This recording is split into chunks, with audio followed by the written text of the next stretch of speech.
ओम नमो भगवते वासुदेवाय। आप सभी का हमारे YouTube चैनल पर हार्दिक स्वागत है। आज सुने बुद्ध अष्टमी व्रत की पौराणिक कथा और पूजा विधि। हमारे हिंदू धर्म में बताया गया है कि जो भी मनुष्य पूरी श्रद्धा पूर्वक बुद्ध अष्टमी का व्रत करता है उसे मृत्यु के पश्चात नरक नहीं जाना पड़ता है। लोक कथाओं के अनुसार बुद्ध अष्टमी का उपवास करने से मनुष्य के सभी पाप नष्ट हो जाते हैं। हमारे शास्त्रों में अष्टमी तिथि को बहुत ही महत्वपूर्ण बताया गया है। जिस बुधवार के दिन अष्टमी तिथि पड़ती है उसे बुद्ध अष्टमी कहा जाता है। बुद्ध अष्टमी के दिन सभी लोग विधिवत बुद्ध देव और सूर्य देव की पूजा अर्चना करते हैं। मान्यताओं के अनुसार जिन लोगों की कुंडली में बुध कमजोर होता है उनके लिए बुद्ध अष्टमी का व्रत बहुत ही फलदायी होता है।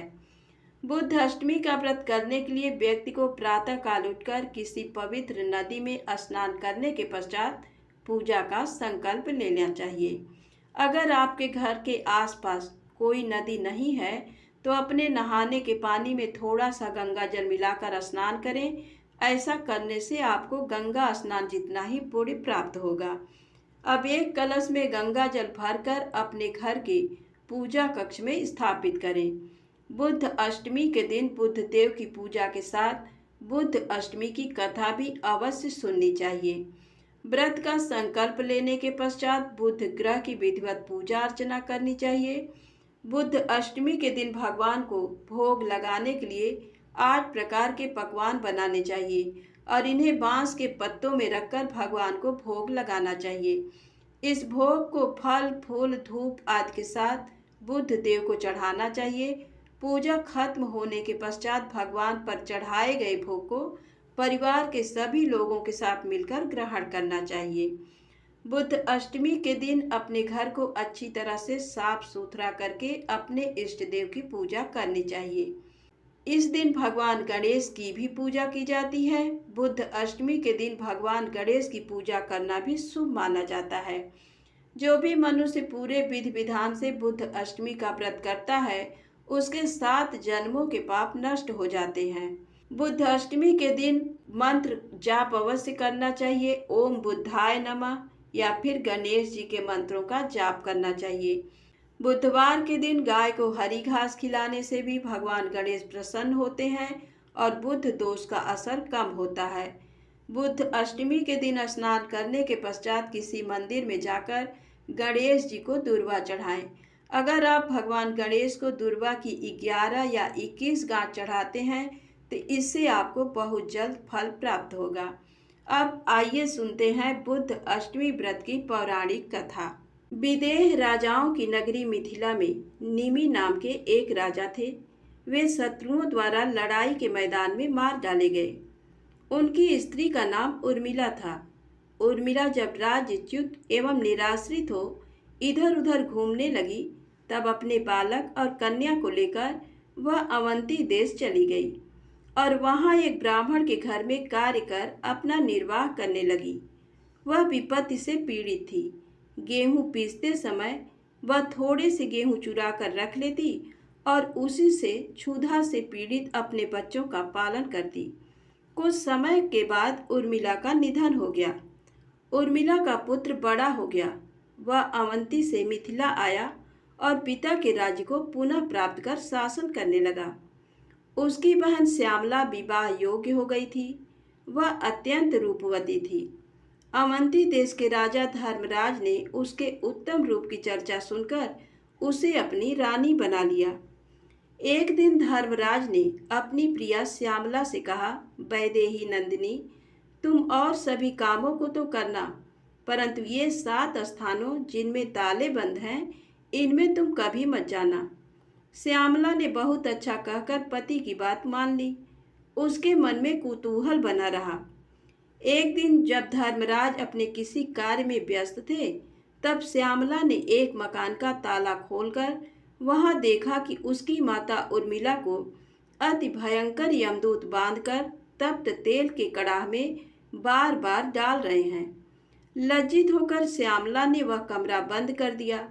फिर दूसरा कमरा खोला तो देखा कि वहां भी उसकी माता को यमदूत शिला के ऊपर रखकर पीस रहे हैं और माता चिल्ला रही हैं। इसी प्रकार तीसरा कमरा खोला, देखा कि यमदूत उसकी माता के मस्तक में कीले ठोक रहे हैं। इसी तरह चौथे में अति भयंकर श्रवाण उसका भक्षण कर रहे हैं। पांचवें में लोहे के दंश उसे पीड़ित कर रहे हैं। छठे में कोल्हू के बीच ईख के समान पेरी जा रही है।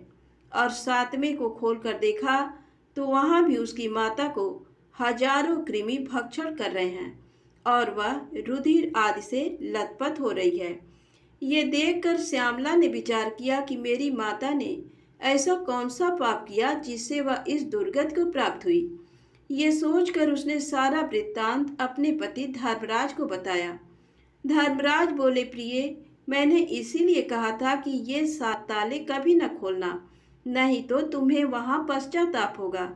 तुम्हारी माता ने संतान के स्नेह से ब्राह्मण के खेत से गेहूं चुराए थे। क्या तुम इस बात को नहीं जानती जो तुम इस बात को मुझसे पूछ रही हो? ये सब उसी कर्म का फल है। ब्राह्मण का धन स्नेह से भी भक्षण करे तो भी 7 कुल अधोगति को प्राप्त होते हैं, और चुरा कर खाए तो जब तक सूर्य और चंद्रमा और तारे हैं तब तक नरक से उद्धार नहीं होता। जो गेहूं इसने चुराए थे वे ही कृमि बनकर इसका भक्षण कर रहे हैं। श्यामला ने कहा, महाराज, मेरी माता ने जो कुछ भी पहले किया वह सब मैं जानती हूँ, फिर भी अब आप कोई ऐसा उपाय बतलाएं जिससे मेरी माता का नरक से उद्धार हो जाए। इस पर धर्मराज ने कुछ समय विचार किया और कहने लगे, प्रिय, आज से 7 जन पूर्व ब्राह्मणी थी। उस समय तुमने अपनी सखियों के साथ जो बुद्धाष्टमी का व्रत किया था, यदि उसका फल तुम संकल्प पूर्वक अपनी माता को दे दो तो इस संकट से उसकी मुक्ति हो जाएगी। ये सुनते ही श्यामला स्नान कर अपने व्रत का पुण्य फल संकल्प पूर्वक माता के लिए दान कर दिया। व्रत के फल के प्रभाव से उसकी माता भी उसी क्षण दिव्य देह धारण कर विमान में बैठकर अपने पति सहित स्वर्ग लोक को चली गई और बुध ग्रह के समीप हो गई। ये व्रत अपनी संतान को अपनी माता के लिए रखना चाहिए। इस व्रत को रखने से धन धान्य पुत्र पौत्र दीर्घ आयु और ऐश्वर्य मिलता है। प्रेम से बोले बुद्धदेव महाराज की जय हो। अब आइए सुनते हैं बुधवार व्रत की पौराणिक कथा। बुधवार व्रत के दिन भगवान गणेश को प्रसन्न करने का मार्ग बड़ा ही सरल और सुगम है। उसे प्रत्येक अमीर गरीब व्यक्ति कर सकता है। उसमें न विशेष खर्च की, न दान पुण्य की, न विशेष योग्यता की और न विशेष समय की ही आवश्यकता है। आवश्यकता है केवल शुद्ध भाव की। बुधवार के दिन पीली मिट्टी की डली ले लो, उस पर लाल कलावा मौली लपेट के बस भगवान गणेश साकार रूप में उपस्थित हो गए। रोली का छींटा लगा दो और 4 बतासे चढ़ाकर भोग लगावें और इस मंत्र से हाथ जोड़कर गणेश जी की आराधना करें। गजाननम भूतगणाधिसेवितम कपित्थ जम्बू फलचारु भक्षणम उमा सुतम शोक विनाशकारकम नमामि विघ्नेश्वर पाद पंकजम। इतने मात्र से ही भगवान गणेश प्रसन्न हो जाएंगे, क्योंकि धूप व गुड़ प्रत्येक बुधवार को या प्रतिदिन गणेश जी को चढ़ाने मात्र से ही गणेश जी की कृपा से सारी मनोकामनाएं पूरी हो जाती हैं।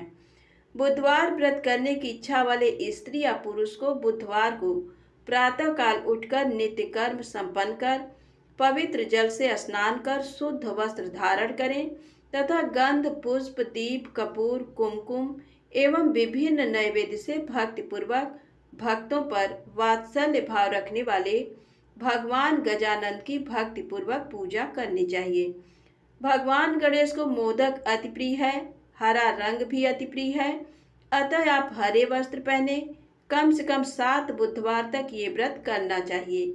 दिन में एक ही समय भोजन करें, पूजा के पश्चात कहानी सुने व आनंद से आरती गाएं, भक्तजनों में प्रसाद वितरण करें, आप स्वयं प्रसाद ग्रहण करें व भोजन करें।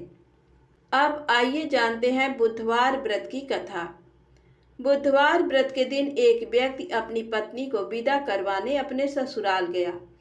कुछ दिवस रहने के पश्चात उसने सास ससुर को अपनी पत्नी को विदा करने को कहा, किंतु सास ससुर ने बड़े विनीत भाव से कहा, आज बुधवार का दिन है, आज के दिन गमन नहीं करते। उस व्यक्ति ने किसी की नहीं मानी और जरूरी कार्य होने की बात कहकर उसी दिन अपनी पत्नी की विदाई कराकर अपने नगर की तरफ चल पड़ा। रास्ते में उसकी पत्नी को प्यास लगी तो उसने अपने पति से कहा, मुझे प्यास लगी है। पति लोटा लेकर गाड़ी से उतरकर जल लेने चला गया। जब वह जल लेकर लौटा और अपनी पत्नी के निकट आया तो उसने देखा कि उसका हमशक्ल उसकी पत्नी के निकट बैठा है। उसने क्रोध में पूछा, तुम कौन हो? तुम मेरी पत्नी के निकट क्यों बैठे हो? दोनों में झगड़ा हो गया। दूर खड़े राजा के सैनिक आए और उसके असली पति को पकड़ लिए और पत्नी से पूछा, तुम्हारा पति कौन सा है? पर पत्नी को कुछ समझ नहीं आया। पत्नी शांत रही। वह व्यक्ति मन ही मन भगवान से प्रार्थना करने लगा, हे परमेश्वर, ये क्या लीला है? सच्चा झूठा बन रहा है। मुझसे कुछ भूल हुई तो क्षमा करें। तभी आकाशवाणी हुई कि मूर्ख, आज बुधवार के दिन तुझे गमन नहीं करना था। तूने किसी की बात नहीं मानी। ये लीला भगवान बुद्धदेव की है। तब व्यक्ति ने भगवान बुद्धदेव से क्षमा याचना की।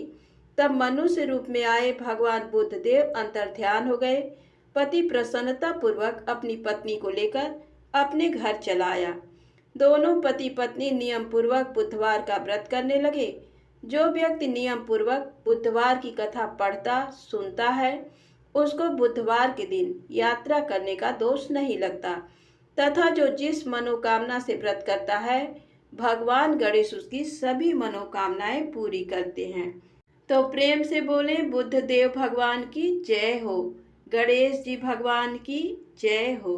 अब आइए सुने धर्मराज जी की कहानी। प्राचीन समय की बात है। एक नगर में दो सेठानियां रहती थी। बड़ी सेठानी के घर में बहुत धन था, लेकिन वह कंजूस थी। छोटी सेठानी के घर में धन कम था, लेकिन वह मन से बहुत दयालु और मददगार थी। वह स्वयं को धर्म के कार्य करने और लोगों की मदद करने में लगाए रखती थी। वह रोज सवेरे गंगा स्नान करने के लिए जाती, तुलसी माता बड़ पीपल सींचती, भगवान के मंदिर जाकर पूजा करती और धर्मराज जी की कहानी सुनती थी। जबकि बड़ी सेठानी ये सब देखकर हंसती थी और कहती थी कि पता नहीं दिन भर क्या फालतू काम करती रहती है। ऐसा करते करते दिन बीतने लगे और सेठानियां वृद्ध हो गईं। तब भगवान के घर से बुलावा आया। छोटी सेठानी को लेने के लिए धर्मराज जी ने अपना विमान भेजा, जबकि बड़ी सेठानी को दूत मारते हुए ले जाने लगे। रास्ते में बड़ी सेठानी ने कहा कि मुझे भूख लगी है। तब दूत बोले कि यदि तुमने जीवन में किसी को खाना खिलाया होगा तभी तुम्हें खाना मिलेगा। थोड़ी देर बाद उसने फिर से कहा कि मुझे प्यास लगी है। तब दूत बोले कि यदि तुमने जीवन में किसी को पानी पिलाया होगा तभी तुम्हें पानी नसीब होगा। रास्ते में उसके कांटे चुभने लगे और तेज गर्मी पड़ने लगी, लेकिन दूत उसे घसीटते हुए ले गए। अब बड़ी सेठानी बहुत पछताने लगी कि मेरे पास सब कुछ होते हुए भी दान धर्म नहीं किया। इतनी देर में धर्मराज जी का दरबार आ गया। वहां जाकर उसने देखा कि छोटी सेठानी भगवान के पास सिंहासन पर बैठी थी। उधर बड़ी सेठानी को तपते हुए कुंड में डाल दिया गया। तब बड़ी सेठानी बोली कि मुझे सवा पहर का समय दीजिए, मैं वापस आकर दंड भोग लूंगी। धर्मराज बोले, ठीक है। बड़ी सेठानी के शरीर में वापस प्राण डाल दिए गए। धरती पर आते ही उसने पंडितों को बुलाकर धर्मराज जी की कहानी सुनी और सब तरह के दान धर्म किए। इतने में समय पूरा हो गया। अब की बार बड़ी सेठानी को लेने धर्मराज जी का विमान आया। सवा पहर के दान धर्म और धर्मराज जी की कहानी सुनने से बड़ी सेठानी को स्वर्ग की प्राप्ति हुई। धर्मराज जी ने जैसी कृपा बड़ी सेठानी पे की वैसी सब पर करना। धर्मराज जी की कहानी सुनने वाले, कहानी कहने वाले, हुंकारा भरने वाले और पूरे परिवार पर कृपा करना। प्रेम से बोले, धर्मराज जी महाराज की जय हो। दोस्तों, यदि आपको कहानी अच्छी लगी हो तो प्लीज़ वीडियो को लाइक अवश्य करें, चैनल को सब्सक्राइब करें, शेयर करें जय माता दी, जय भोलेनाथ।